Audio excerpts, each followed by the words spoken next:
Go ahead, punk. Make me play.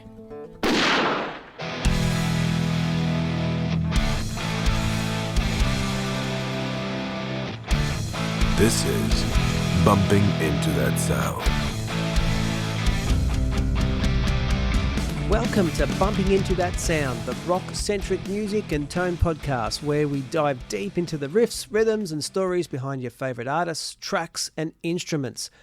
And on today's episode, we are joined by the driving force behind the much-anticipated Rock Is Not Dead festival. Shane and Mark are here to offer you a backstage pass into what it takes to be a music festival promoter. They will share their very personal experiences and insights on what it's taken to get the Rock Is Not Dead festival from an idea to a reality. The guys have truly put their heart and soul into what's shaping up to be a great celebration of rock music, as I'm sure you will hear listening to the interview. We talk about the challenges and the vision and how this festival is doing its best to keep the rock flame alive for future generations. So let's get straight into it. G'day guys, how you going? Hey Francis, how are you, mate? I'm good. So guys, it's great to finally meet. Thank you. Yeah, fantastic. Thing is I wanted to try and do is for me, I saw interest in going into the bones, in talking about the how, the why, the when, the struggles, all of the things that you've had to encounter and deal with, you know, talking to the venue, organising the bands. For me, it's more the back end, I suppose, of what you've had to do. So that's probably where I'd love to explore if you guys are keen to go into that direction. Yeah, I'm fine. Yeah, that's All not a problem. Cool. Let's go to day one of the thought, where this all began. So something's obviously happened, something that's triggered for you guys to think we want to do our own show, our own festival. What was that turnkey moment? Can you identify an event or a time? Can I start? Yeah, mate. Go for it. All right. Well, originally, all this has come from a Facebook page. So the Facebook page was created just under 2 years ago. And I think the catalyst to this was, first of all, I met Mark Pablo. I'm not sure which way we're going to call him on this, but I met Pablo at an event and I got to know him and I made him an admin. And then through that, we were chatting. I think the catalyst to this was actually we started a thing called Aussie April, where on that Facebook group, we just started diving in and finding Aussie bands and sharing them. Something I'll give Pablo more credit than me. He has a much stronger knowledge of these guys, but it was just I thought I'd create it just for something different, and it blew up. So from that, I think that's probably where it started. And then we just started talking in our admin chat, and we both had a common goal. We just loved the industry. So we're thinking, how can we do it? And then, it grew from there. So I think I'll let Mark say he's part of it now. But, yeah, that's how I felt it started. Okay. I think also for me, in addition to what Shane said, which was absolutely the Aussie April, we called it, and we just put up a heap of Australian bands, it was also the Never Say Die festival that we went to. It was supposed to be in lieu of Glamfest being cancelled in Brisbane. So a few of the bands got together, the Australian bands like Shotgun Mistress and Ablaze, and put on a show at the Mansfield Tavern. And from there, just kind of a bit of a spark in my mind. I seen the crowd and how they were getting into it, and I thought, this is something that we could do. So, yeah, like Shane said, the idea just germinated from there, really.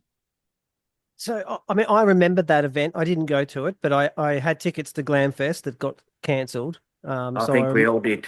Yeah. So I remember that exactly. well. And I was quite surprised because I went to the first one and I thought it was great. I thought the first one was perfect venue, perfect bands. I didn't see anything wrong with the crowd numbers. I really thought it was a perfect gig to go to. And I was blown away by how well I thought it was put on. There wasn't much downtime between bands. It was very seamless. And, you know, largely if you were a fan of one, you were a fan of many bands that played there. I thought they did that quite well as well. So I was really surprised to see the the cancellation. Obviously, I get it that if there's not enough tickets to cover costs, then you're not a charity, you can't do it for free. So I do get it, but I was surprised. But I suppose the positive token is it gave birth to the Rock's Not Dead Festival. Yeah, very true. And Yeah. to be honest, the Facebook page, I originally during COVID, I learned I could make music playlists. Right, I'm an old bloke, so technology. Anyway, I learned I could make music playlists, and from that, I actually grew to had 50 or 60 people on a thing where I would post them.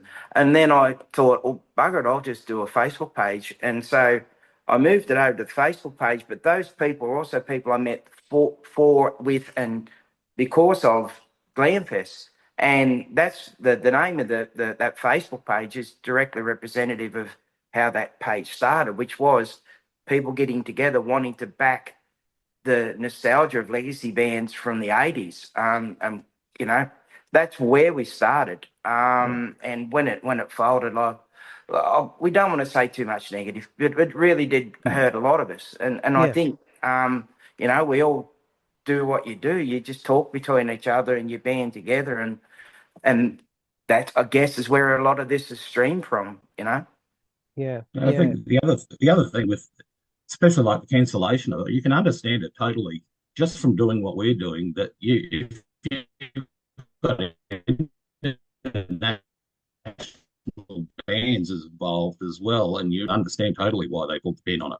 It's just a very, very hard market at the moment to make money and to keep things afloat. Yeah, I can imagine. Yeah, I can imagine.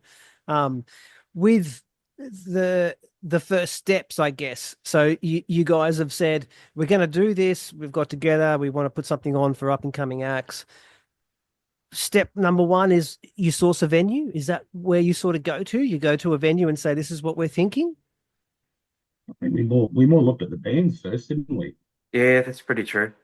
Yeah, Yeah. yeah. We had a meeting in Shane's lounge room on a Saturday night, and the kind of idea grew from there. We started throwing names at each other of bands that we'd like and bands that we could afford, and which was the hard part as well, which we Yeah. found. And yeah, it just kind of snowballed from there, really. And venue and all that came later on. Right. Okay. So We you approach the bands and you made the comment bands you can afford. So is it and this comes from having no experience in this field. Mm. You don't say to these bands, look, here's a venue. You're welcome to, we're opening it up to 10 acts. You're welcome to turn up and play. We want a commitment, etc., etc. But you won't get paid or you'll only get a percentage of ticket sales. That's not how it would work. It works as they No, say to you, we need to have X amount to come and play. And then it's all on you to generate those sales. actually, probably no, not that at all. I think Mm. when we first made contact and we were starting to do it, no one would really look at us like, but we probably, it's fair to say, we sent hundreds of emails to promoters, Wow. marketers. We were going to go pretty hard to begin with, and we wanted a legacy act to be Yeah, there, Yeah, which to makes be sense. Yeah. right, that's what because more I we was thought, talking about.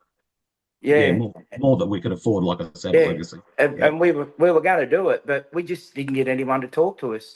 Then we got a group of bands together. Look, credit again to Mark.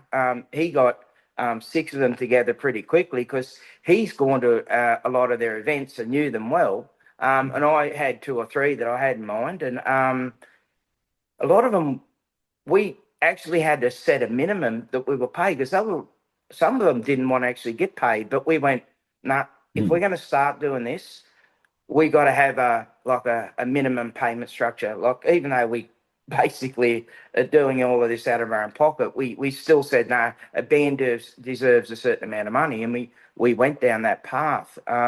We also had a venue, and it's a great venue originally, which was Manfield Tavern, and Mark and I both love the joint, and we go there heaps for events. But sadly, it had a renovation, so they quickly gave us another contact, which was the Koala, which in itself, I think, has pros and problems in that for some strange reason, Queenslanders don't like Don't going travel. over, don't travel, don't like going over Yep. the Rio Grande, or don't like paying a toll to go to a concert or something. I Yep. don't know. But Yep. yeah, it's been probably one of the negatives, that it was in a not in the centre of town, Yep. which Mark and I giggle to ourselves multiple times. People go, oh, it's too far to travel, blah, blah, blah. And I think, well, hang on, most people got to travel to the city. That's number one. Secondly, you got to pay $35 for parking. Yep. So if it's a decision about drinking or not drinking, you're making the same decision in the city. But anyway, I think it's a Queenslandism, to be pretty honest. It is a thing. Yeah, I have Yeah. noticed that. Like Melbourne people will travel an hour across the city for some Oh, boutique ice cream absolutely. without a thought. But Yeah. up here, if it's, even you see venues, it's like, oh no, that's down the back end of surface. And it's like, so? But they just won't walk. It's got to be front and center. Yeah. Yeah. Gold Coast The versus funny thing Brisbane. is that Yeah. we actually did look at venues in the valley and the city, but a lot of them were either pre-booked or said the venue's too small. Or So It's didn't too want to we be did small. go invited. down that Wow. avenue. We just Yeah. The Wow, yeah, that's first one interesting. the first one I because got. a lot of them look. Sorry, mate. No, you go, man. I was saying that You go. when It's we fine. when we had to find a second one, right? I jumped on straight away because it was around about the time the Crowbar took over the zoo. We Yep. went, Mm. oh hell yeah! So 5 emails later, I'd had no reply, Wow. and I went, okay, well, guess not. That's And interesting because that's a really nice venue. It's not too big, it's not yeah, too small, it's got nice facilities. Um, yeah, yeah, that totally is suited for what interesting. we wanted. But then again, a testament. Like we created an email address so that people could see that we weren't just people off the street just asking Mm. silly questions. We created a Rock is Not Dead email address, but still people just don't reply to it. But let's see what happens after we do this event. Maybe they'll see that we are actually a real Yeah, organisation. yeah, Yeah. Yeah, that's been one of the biggest difficulties is not having any track record that people kind of look at us like, what are these guys doing? yeah, Just a couple of backyard bobs having a go. It's not like that at all. But it's hard to convince people when you don't have, like I said, the track record to say yes, we can do this. yeah. Well, I suppose the good thing is you get the first one down and it plants the seed. Mm, And then the next one's bound to be better just by experience alone, and then you might be in a position to cherry pick the best venue. hopefully. Yeah. Well, But yeah, it is a we funny got a thing. we got a second event. Oh look, it'd be pretty fair to say Mark and I probably chew each other's ear off about what we do or don't want to do. Um, to be honest, we originally going to go to Adelaide, but we've pulled a pin on it because we can't run the risk of doing two events in a row in poor ticket selling regions. So Adelaide and Brisbane are identical. They wait to the last minute to buy a ticket. Well, Ah, we couldn't take the financial risk twice, yep. and that's the truth. But we've got another one lined up, but I will say ticket sales on this has got a fair amount to do with how far away it'll be. But we do have a second one lined up. Well, I don't know if Mark wants to say, but we're going to a strong ticket selling region because we would need the backing of that if we're going to go out and take the risk again because we won't have the Yeah. same capital the Yeah, second time that's around. fair enough. And this has really been a big financial risk for us as well. I mean, it has had a lot of money poured into it so far. I can Oh, imagine.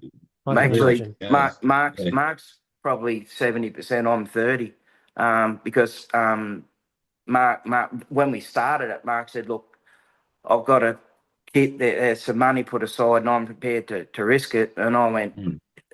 "Okay." And well, we bloody are risking it, and Yeah. we've tried really hard to like we listen to a lot of people because a lot of people like to give you advice. And I suppose really only this last 2 or 3 weeks we started to get some advice that have really made a bit of a difference to us on the social media and marketing and advertising side. We Definitely. were throwing money at everything. Mm. Seriously, like two flies crawling up the wall, we were betting on it. We every week we were spending money on social media, and we got one of the guys from one of the bands from it's Goatzilla, wasn't it? It was Benny. Yeah, Benny. Yeah, Yeah. Benny. Like he's got a marketing background, and he just told us to pull the reins on a lot of things. One of the mistakes I think we really did make was believing that the radio was going to give us something, and you would know all about that because you were Yeah. kind enough Mm. to help us out. We didn't do it. I think it'd be fair to say we didn't do it knowing that we're going to get ticket sales. What we actually did do it, and Mark will agree to this, it gave us an avenue of contact, which we weren't getting.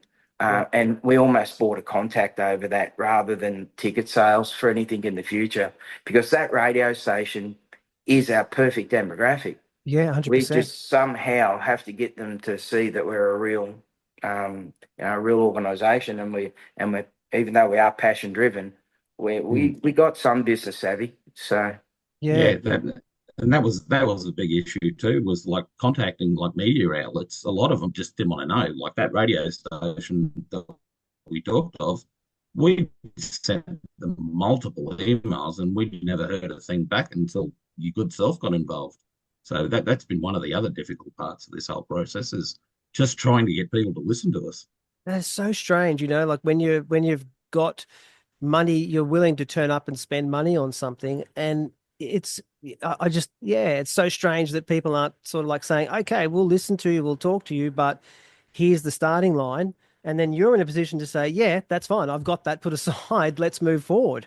But to not even Mm. get to that point from those businesses' point of view, I find that quite foolish. I mean, I'm not in their shoes, so maybe they get flooded with time wasting requests, but I wouldn't have thought so.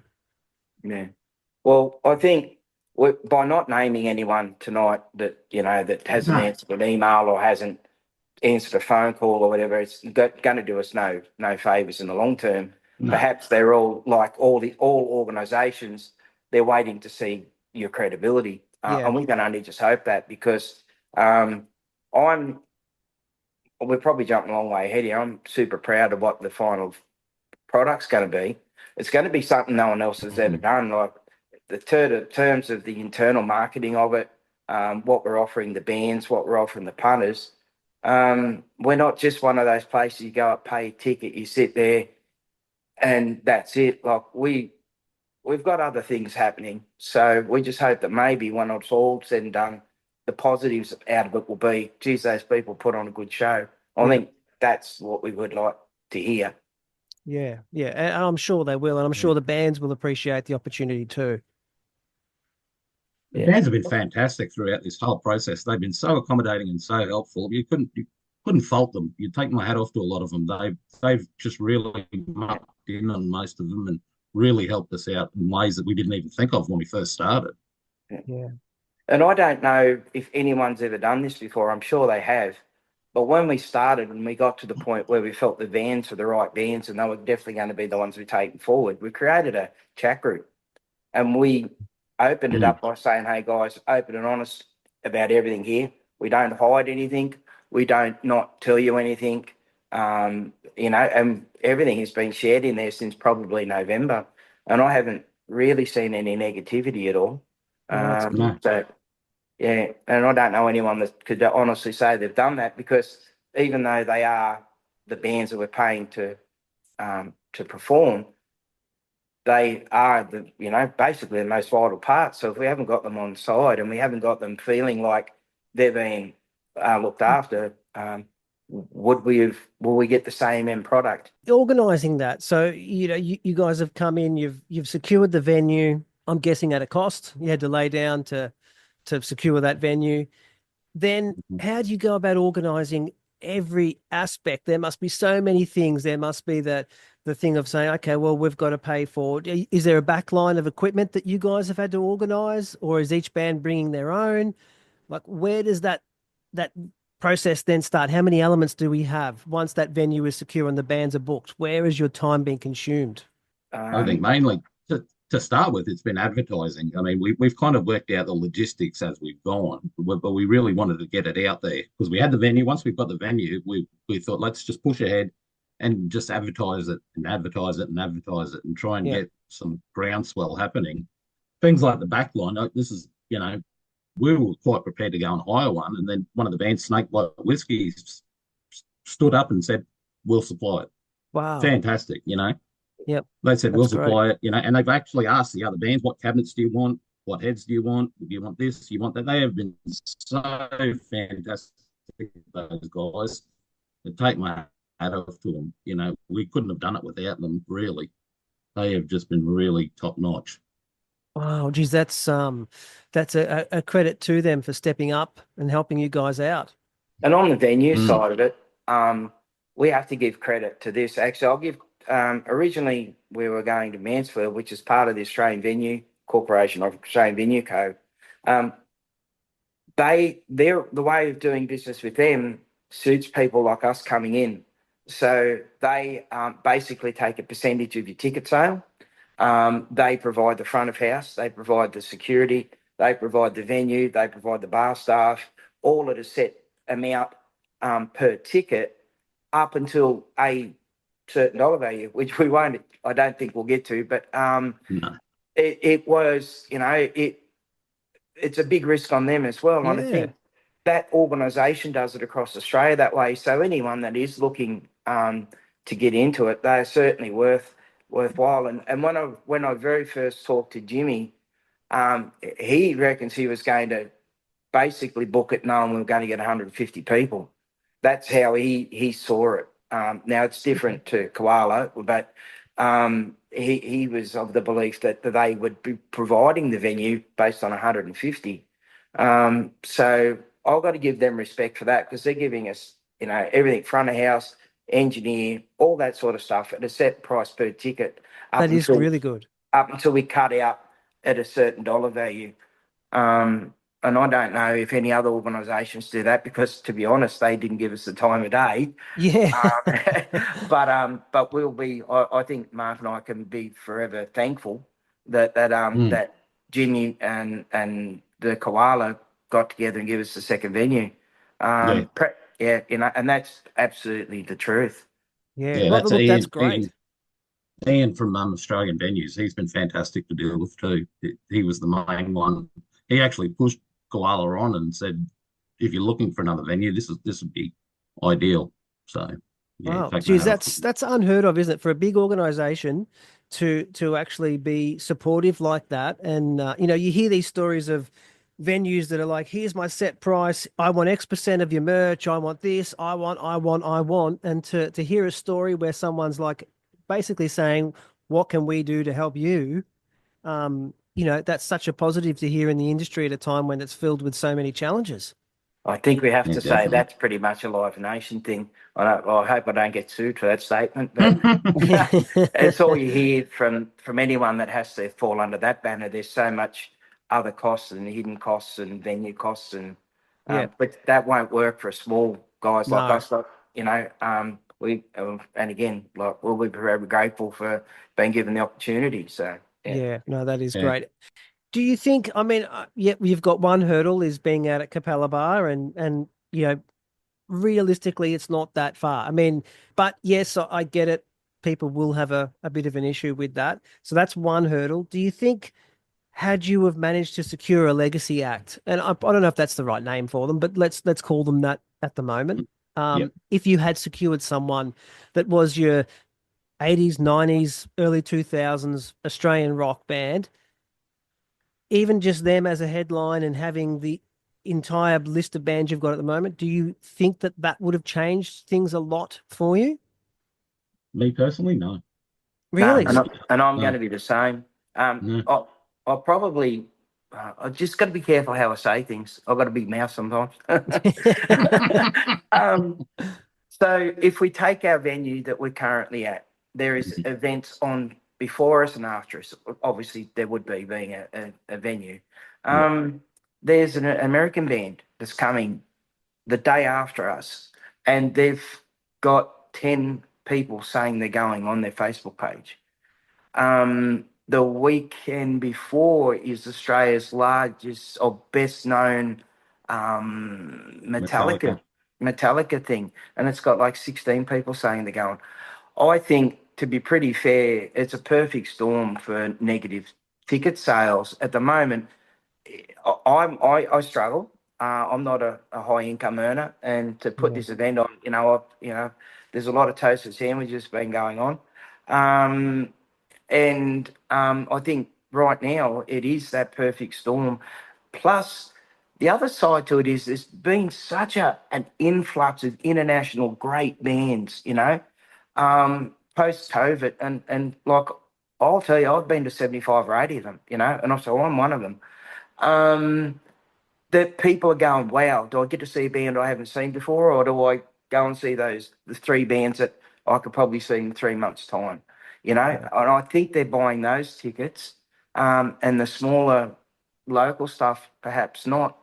But I hope, like, I don't know if I'm full of myself. I hope that the people that do come to the event come and see that this is not a standard event. There is other things that are going to be there. We're going to have, like, we would dead set have the greatest merch display you've ever seen in your life. We've got 8 bands plus ourselves, so there's 9 of those.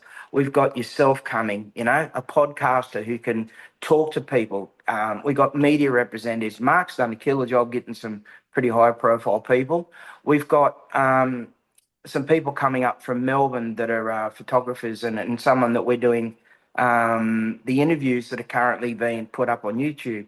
They're coming up. So we've, like, there's people that are going to be there that you don't see at normal events, and plus we've got a huge, like, display that's going to be there that people can stand in front of and get photos of the bands. And, we hope that people can see that it's not just the bands and the crowd, it's one happy family. That's Um, right. that's what we're aiming for. And there'll be some stupidity, I'll guarantee it, because I'm the king of it. So there'll be some stupidity, there'll be some fun.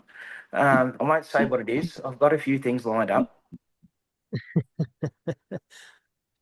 I mean, on another, like, a funny side note, well, it wasn't funny at the time. We actually had more interstate ticket sales than Brisbane at one stage. Really? We're looking Oh, at them, and absolutely. we were selling far more interstate. We had people coming, traveling Yeah. than what we did local. It was really getting really different at one stage. Wow. I mean, has the speaking of interstate and local, has the focus been to support more, Brisbane centric, Queensland centric bands? I know we've got Avalanche coming from Sydney, but was Mhm. there an effort that was like, well, this is for the Brisbane based bands more so, or is that just sort of how the cards fell? You go, I mate. was going to say, I think that was definitely part of it that we wanted to support. That's the whole part of the whole deal, that we do want to support the local bands of this, and we want to actually get the scene working a lot harder than what it is at the moment. We want to Yeah, publicise these bands and give them a platform for more people to come and see them, different sort of people. That's why we've got 8 different bands. yeah, Yeah. yeah. Well, it makes sense too. I mean, if Sorry. you're taking this on the road and you're heading to Melbourne, Sydney, I suppose there's nothing to say that a Brisbane band can't tag along, but as long as those areas feel centric to what they have to offer, it's sort of each for their own. It ties in perfectly. It'll have to be pretty fair if this Mm. continues, which I'm proud and I hope it does. The bands that we will put on will continue to be supporting the base from where we're going to go. And then we hope that Mm. as we get stronger and more profitable, that we can bring in some bigger, because there'd be nothing better than, let's just say we had 7 bands and Killing Heidi, or 7 bands and Yeah, Spider Bait. That huge cost is a cost, but I think Mark would agree with me that that's probably way better than any radio ad. Is that band? yeah, And to be pretty honest, the money we've put into marketing could have bought us a legacy act. Now we think about it, but at the time, Yeah, looking back on it, yeah. definitely. yeah, But at the time, we just priced so much of this up. But the one part I did not, and I mean wholeheartedly did not see coming, was the cost of social media and marketing. That side of it has Mm. just blown our socks off.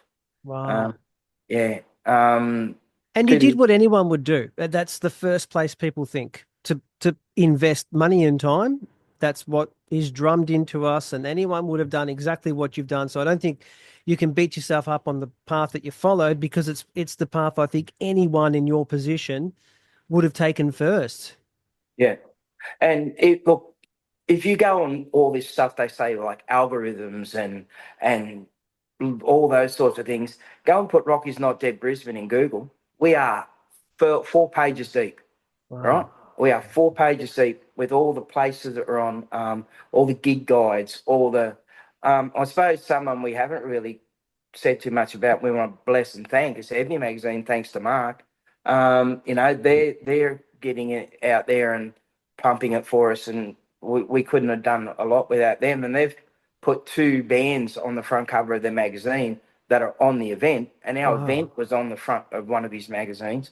And wow, look, that for our first event for That's that little great. career, Yeah. that's Yeah. just actually look at that. There's the hair standing up on me. Just this things like that. But No, that's great. yeah. No, And that he's is also great. he's had the banner for the ad running the whole time since November as well. It's been there every week without fail.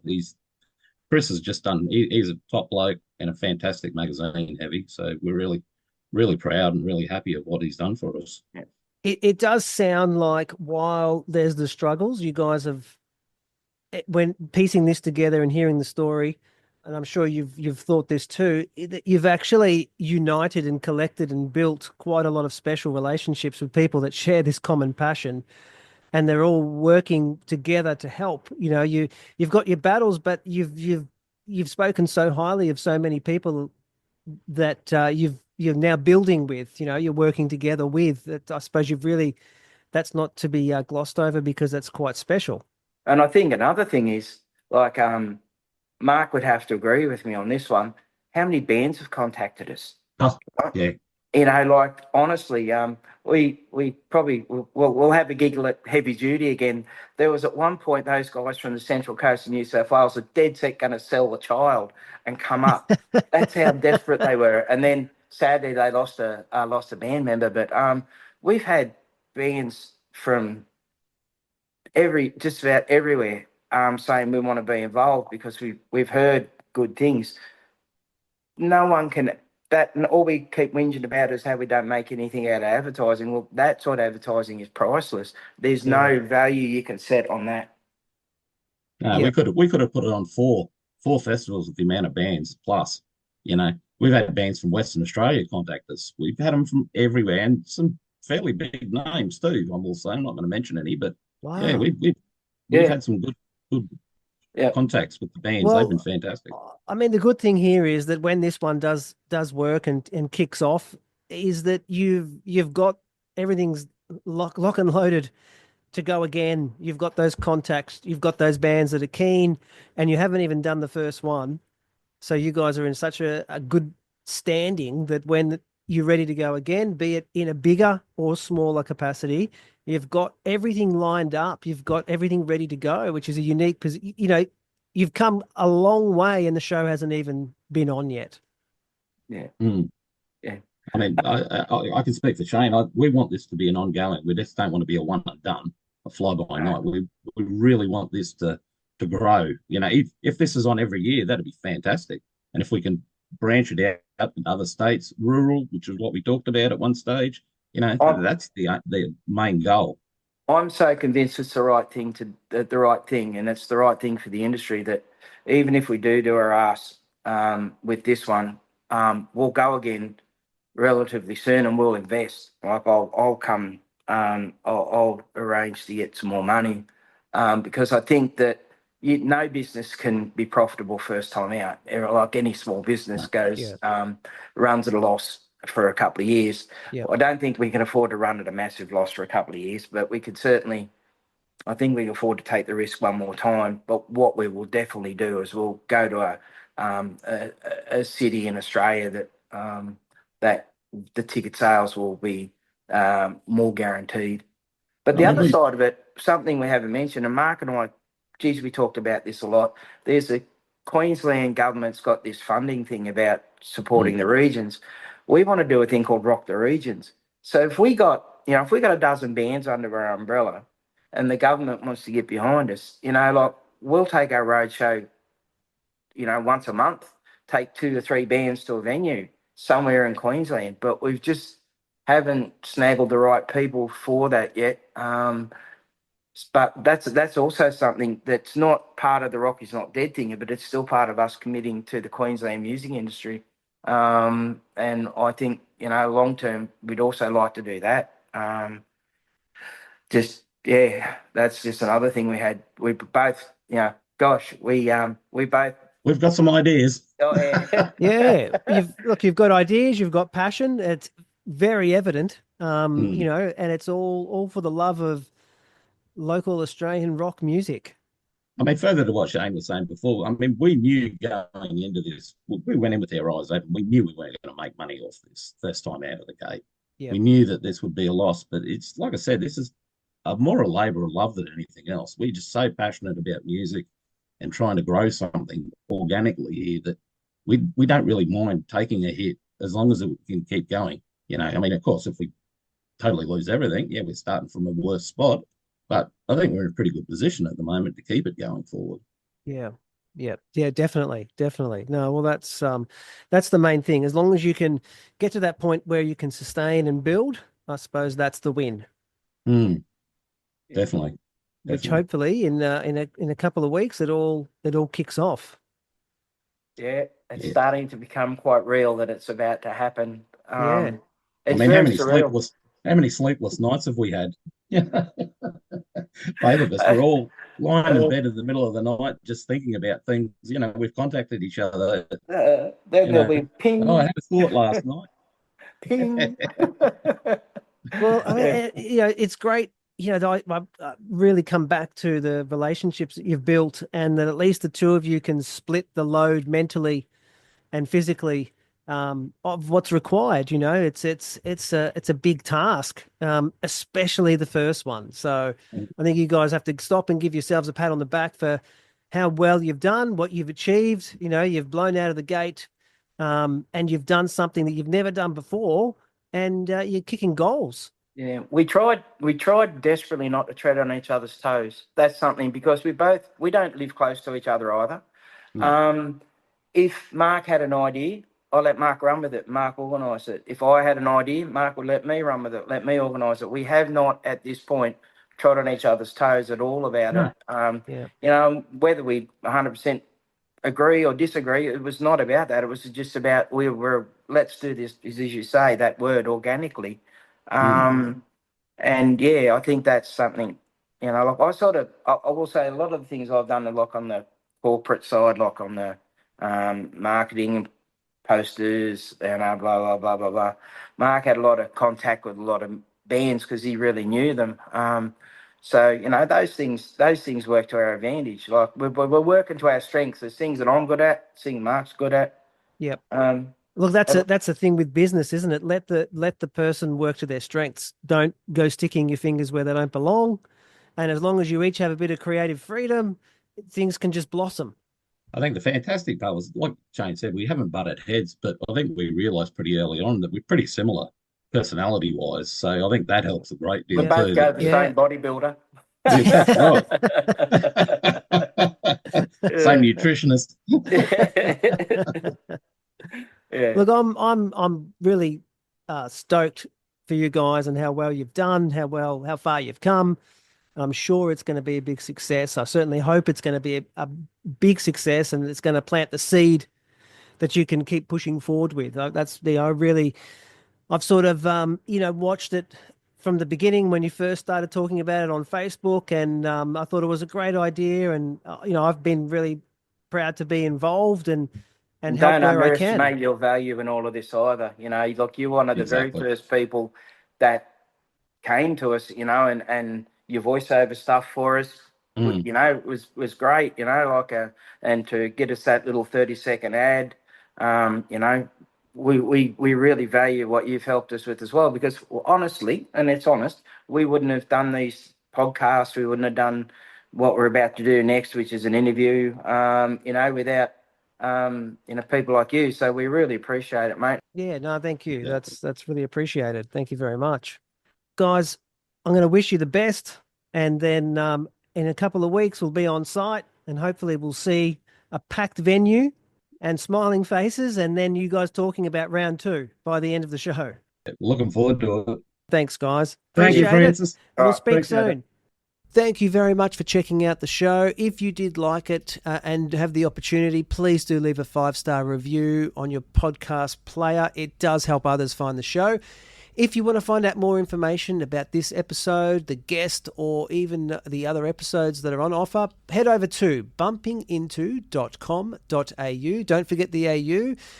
Find the episode page, and I always do my best to list follow-up links and details that make it easy for you to find out more. Thanks again for stopping by, and I'm looking forward to bumping into you next time.